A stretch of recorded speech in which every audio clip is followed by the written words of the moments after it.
Good morning dear students, how are you? मैंने जैसा कि आप लोगों को पिछले चैप्टर में मीन्स पिछले वीडियो में class 8th English chapter 9 honeydew का the great stone face first का पार्ट फर्स्ट वीडियो फर्स्ट और सेकंड के द्वारा पढ़ाया था। आज पार्ट फर्स्ट वीडियो थर्ड के द्वारा पढ़ाऊंगा। उम्मीद करूंगा आप लोगों ने पिछला वीडियो देखा होगा। वीडियो कैसा था इसको ज़रूर बताएं और यदि सब्सक्राइब नहीं किए हैं तो इसको सब्सक्राइब भी करें तथा अपने दोस्तों के साथ भी शेयर करें। तो चलिए अब मैं वीडियो स्टार्ट करता हूं। जैसा कि हम लोगों ने पिछले वीडियो में पढ़ा था कि अर्नेस्ट अपनी मम्मी से ग्रेट स्टोन फेस के बारे में कहता है कि पूछता है तो उसकी मम्मी जो है एक प्रोफेसी के बारे में बताती हैं, यानी भविष्यवाणी के बारे में बताती हैं। तो अर्नेस्ट कहता है कि मैं ज़रूर जो है ज़िंदा रहूँगा उस आदमी को देखने के लिए। उसकी मम्मी कहती हैं हाँ क्यों नहीं। धीरे धीरे समय बीतता है, अर्नेस्ट बड़ा हो जाता है। ओके, और क्या होता है, अर्नेस्ट जब बड़ा हो जाता है और लोगों की सेवा करने लगता है, अपने मदर की भी सेवा करने लगता है, अपने मम्मी की भी सेवा करने लगता है। ओके, इसी के आगे से हम लोगों को पढ़ना है। देखिए हम लोगों को यहाँ से पढ़ना है, यहाँ तक हम लोगों ने कल पढ़ा था माइल्ड एंड क्वाइट यूथ, यानी वो जो है क्या था, नवयुवक हो चुका था। अर्नेस्ट हैड नो टीचर, यहाँ से पढ़ना स्टार्ट कर देना है। Clear? Ernest had no teacher, had देखिए लिखा गया है अर्नेस्ट हैड नो टीचर। यहाँ पर देखिए हैड दो बार लिखा गया है, हैड दो बार आया। एक हैड हेल्पिंग वर्ब है, एक हैड जो है थर्ड फॉर्म है, हैव का थर्ड फॉर्म हैड होता है। तो क्या है, अर्नेस्ट के पास कोई टीचर नहीं था, but the great stone face became one two him, लेकिन ग्रेट स्टोन फेस उसका टीचर बन चुका था। अब कैसे बना था हम लोग कहानी के द्वारा पढ़ेंगे। अर्नेस्ट का कोई टीचर नहीं था, लेकिन ग्रेट स्टोन फेस अर्नेस्ट का टीचर बन चुका था एक। When the work of the day was over, जब दिन का काम खत्म हो जाता था, ओवर माने खत्म, he would gaze it for hours माने घंटों तक। ओके, गेज माने घूरना देखना। जब दिन का काम उसका सारा खत्म हो जाता था अर्नेस्ट का, तो जो है ग्रेट स्टोन फेस को घंटों तक घूरता था यानी देखता था। until he began to imagine that those vast features recognized him, recognised माने पहचाना, और तब तक देखता था जब तक कि वो ये कल्पना नहीं करने लगता था। इमेजिन माने कल्पना करना कि ये जो मतलब क्या है, बड़े बड़े जो है फीचर्स हैं, लक्षण है, उसको पहचानते हैं। And give him a smile of kindness and encouragement, और उसको क्या था, मुस्कुरा कर जो है दयालुता की तरह मुस्कुरा कर उसे उत्साहित करते थे। इनकरेजमेंट माने उत्साहवर्धन। ओके, उत्साह, काइंडनेस माने दयालुता। और क्या था, और तब तक क्या था, स्टोन फेस को घूरता था देखता था जब तक उसे ये नहीं लगता था, इस दुनिया में नहीं खो जाता था कि ये मुझे दयालुता से देख रहे हैं और मुझे उत्साहित कर रहे हैं। About this time there went a rumor throughout the valley that the great man who was to bear a resemblance to the great stone face had appeared at last। आप देख लीजिए, ये यहाँ से पढ़िए क्या है, अभी आंसर आएगा लिखने के लिए। अबाउट दिस टाइम, इस समय तक, देर वेंट अ रूमर माने अफवाह, एक अफवाह फैल गया था, थ्रू आउट द वैली, पूरे वैली में यानी पूरे घाटी में, दैट द ग्रेट मैन, कि वो महान आदमी, who was the bearer of resemblance to the great stone face, जो ग्रेट स्टोन फेस के जैसा था, हैड अपीयर्ड एट लास्ट, के अंत में दिखाई दिया। यानी कहने का मतलब क्या था, घाटी में प्रोफेसी में यही कहा गया था कि कोई महान आदमी होगा जो इसी क्षेत्र का एरिया का होगा, और क्या होगा, महान होगा और ग्रेट स्टोन फेस के जैसा दिखेगा। और इस समय तक क्या था, पूरे घाटी में हल्ला हो गया कि अंत में एक आदमी दिखाई दिया जो कि ग्रेट स्टोन के फेस जैसा था और महान था। यह अफवाह फैल गई थी। अब देख लीजिए, इट सीम्स दैट, ऐसा प्रतीत होता था कि मेनी ईयर्स बिफोर, कि क्या था, ऐसा था कि मेनी ईयर्स बिफोर, कई सालों पहले, a young man had left the valley, कि एक यंग मैन ने वैली छोड़ दिया था, यानी यंग माने नवयुवक ने। And settled at a distant seaport, और क्या था, एक दूर के, डिस्टेंट माने दूर के, सी पोर्ट माने बंदरगाह पर जाकर क्या हो गया था, अपने जीवन को सेटल कर लिया था, यानी स्थापित हो गया था, बस गया था। एक वैली का निवासी था जो कि बहुत समय पहले जब वो यंग था, वैली छोड़कर सी पोर्ट पर जाकर अपने आप को सेटल कर लिया था, जिसका नाम क्या था, गैदर गोल्ड। क्या नाम था उस आदमी का, गैदर गोल्ड नाम था। विच वाज हिज नेम, जो उसका नेम था। Had set up as a shopkeeper, जो अपने आप को दुकानदार के रूप में बना लिया था, रख लिया था। Being sharp in business matters, जो कि बिजनेस के मामलों में क्या था, बहुत ही चतुर था। Had become so very rich, जो कि बहुत धनी हो चुका था। That it would have taken him 100 years only a count his wealth, कि वो इतना धनी हो गया था कि उसके धन को गिनने में ही सिर्फ क्या लग जाते, 100 साल लग जाते। इन टाइम, यानी कहने का मतलब क्या था, एक आदमी था, जो आदमी मतलब कहा गया कि मतलब स्टोन फेस के जैसा दिख रहा है, उसका नाम गैदर गोल्ड था, जो कि क्या था, बहुत धनी हो गया था, उसके पैसे को गिना जाता तो 100 साल लग जाते। इन टाइम, समय में, ही thought of his native valley, native माने निवास स्थान, वैली माने घाटे।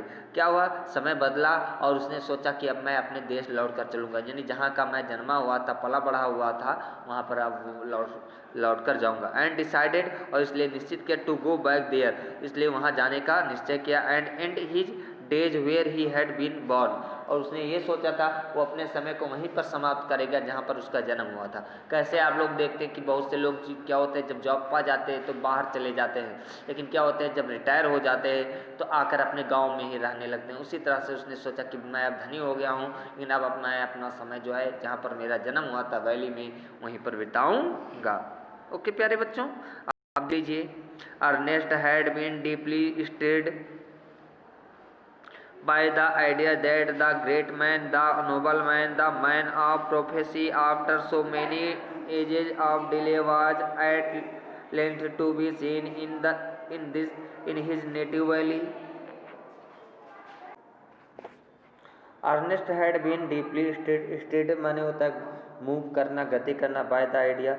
अर्नेस्ट के मन में भी बहुत गहराई से ये विचार आया, आइडिया माने विचार, दैट द ग्रेट मैन, कि वो जो महान आदमी है, द नोबल मैन, सज्जन आदमी है, द मैन ऑफ प्रोफेसी वाला यानी भविष्यवाणी वाला आदमी है, after so many edges of delay, बहुत सालों के डिले के बाद, डिले माने टालना, यानी बहुत सालों के बाद, was a length to be seen in his native valley, उसे मौका मिला है कि उसे अपने मतलब नेटिव वैली में, निवास क्षेत्र वाले जगह पर क्या करेंगे, देखेंगे।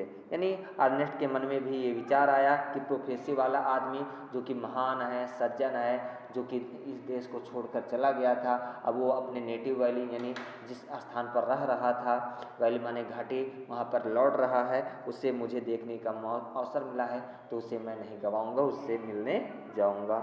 While the boy was still gazing up the valley, जब बॉय, स्टिल माने अभी भी, फिर भी, स्टिल माने शांत भी होता है, लेकिन यहाँ अभी भी है। While the boy was still gazing up the valley, gaze माने देखना, घूरना, जब अभी भी क्या था, लड़का का मतलब अर्नेस्ट क्या था, वैली को देख रहा था। वन डे, एक दिन, एंड इमेजिनिंग, और ये कल्पना करने लगा, इमेजिनिंग दैट, कल्पना करते हुए, दैट कि the great stone face return his gaze, कि ऐसा लगा कि जो ग्रेट स्टोन फेस था वो उसके गेज में, उसकी निगाहों में खुद आ गया। The noise of wheels was heard, and जो व्हील्स था, व्हील्स माने मतलब पहिए थे, वाज हर्ड माने सुनना है, हर्ड माने सुनना, यानी क्या था, जिस महान आदमी के बारे में बात हो रहा था कि ग्रेट स्टोन फेस के जैसा था, गैदर गोल्ड नाम था, क्या था, एक दिन की बात है जब वो स्टोन फेस को घूर रहा था तो क्या हुआ, उसने पहियों के आने की आवाज़ सुनी, यानी गैदर गोल्ड के आने की आवाज़ सुनी। ओके, गैदर गोल्ड, पहियों का मतलब क्या हुआ, कौन से पहिए, कि किसी गाड़ी पर आ रहा होगा या किसी रथ पर आ रहा होगा, तो उस चीज़ की आवाज़ सुना। And a crowd of people cried, और लोगों की भीड़ चिल्ला रही थी, क्राउड माने भीड़, लोगों, पीपल माने लोग, क्राइड माने चिल्लाना, here come the great Mister Gather Gold, देखो Mister Gather Gold Mister Gather Gold आ गए, महान गैदर गोल्ड आ गए, महान गैदर गोल्ड पधार चुके हैं। Okay, here comes the great Mister Gather gold. कहने का मतलब क्या था, जब क्या था ग्रेट स्टोन फेस को अर्नेस्ट देख रहा था तब तक उसे पहियों के आने की आवाज़ सुनाई दी, और पहियों के आने की आवाज़ सुनाई तो कौन था पहियों के आने की आवाज़, जिस पर बैठकर गैदर गोल्ड आ रहा था और लोग चिल्ला रहे थे उसके पीछे महान गैदर गोल्ड आ गया। अब देख लीजिए, carriage drawn by 4 horse's, carriage माने गाड़ी, ड्रॉन बाई 4 हॉर्सेज, जो गाड़ी था 4 घोड़ों द्वारा खींचा जा रहा था। ड्रॉन माने खींचना, 4 घोड़ों द्वारा खींचा जा रहा था, यानी जो पहिए की आवाज़ सुनाई दे रही थी वो रथ का आवाज़ था। Dashed round the turn off the road, जो कि जब रोड पे चल रहे थे, डैश माने पटकना, आवाज़ करना, पटकने से माने चलने से आवाज़ हो रहा था रोड पर। विद इन इट, इसके अंदर, thrust up partly out of the window do appeared the face of an old man with yellow skin, और थ्रस्ट पार्टली माने हल्का सा, थोड़ा सा, आउट ऑफ द विंडो से के बाहर, appeared the face of an old man, एक अपीयर्ड माने दिखाई देना, प्रतीत होना, यहाँ दिखाई देने से मतलब है एक बूढ़े आदमी का चेहरा दिखाई दे, विद येलो स्किन, जिसका चेहरा क्या था, पीला पड़ गया था। कहने का मतलब क्या था, लोग चिल्ला रहे थे कि ग्रेट गैदर गोल्ड आ गया, और जब उसने जो मतलब रथ में आदमी बैठा था जिसका नाम गैदर गोल्ड था, उसने थोड़ा सा अपना चेहरा खिड़की से बाहर निकाला रथ के, तो क्या हुआ, उसका चेहरा क्या था, पीला था। पीला का मतलब ये नहीं था कि एकदम पीला, पीला का मतलब बहुत से लोग देखो क्या होते हैं, गोरे होते हैं, बूढ़े हो जाते हैं, स्किन पीला पड़ जाता है। गोरे कलर के भी लोग कई तरह के, एक वाइट होता है, एक पीला। पीला का मतलब कमजोर से भी होता है, प्रायः जो है लिटरेचर में जब पीला का रंग आता है तो वहाँ कमजोर से, बीमारी से भी लिया जाता है। तो yellow skin, they the very image of the great stone face, ये वही ग्रेट स्टोन फेस का चेहरा था। इमेज माने चेहरा, सीन।